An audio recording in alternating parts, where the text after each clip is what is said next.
We'll guide you through how to get connected glass and textures in Minecraft. If you find this useful, then please consider subscribing and liking the video. I think the look of connected glass can look way better as it removes this line in between the blocks. So we're going to guide you through how this can be done step by step, so make sure it's this full guide.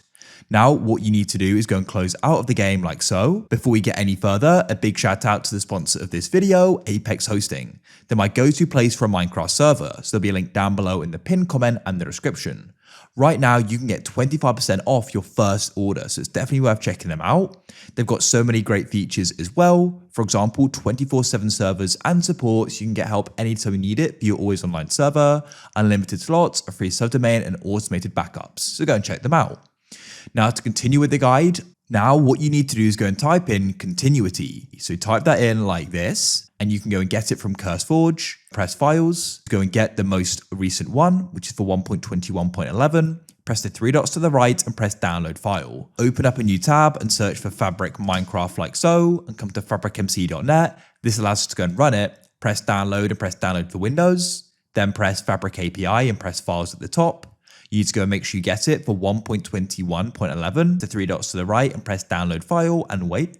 In your downloads, you want to run the Fabric installer. So double click on it, then you can press 1.21.11 and press install and wait, then you can press OK.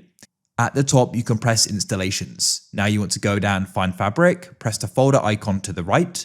Then you want to scroll down and go and find the mods folder. If you don't have one, you can go and create one. Come into it, and then what you want to do is you want to come back to your downloads and you want to go and drag in. Now come back to your downloads and you want to go and drag in the Fabric API and continuity like so. Hover over play and you can go and press it. You may think it still looks the same, but go and pause it, press options, and then press resource packs, and you can switch on these two packs like so. Press done, it'll go and reload, and then you can unpause the game and you can go and see they're now connected. It's that simple.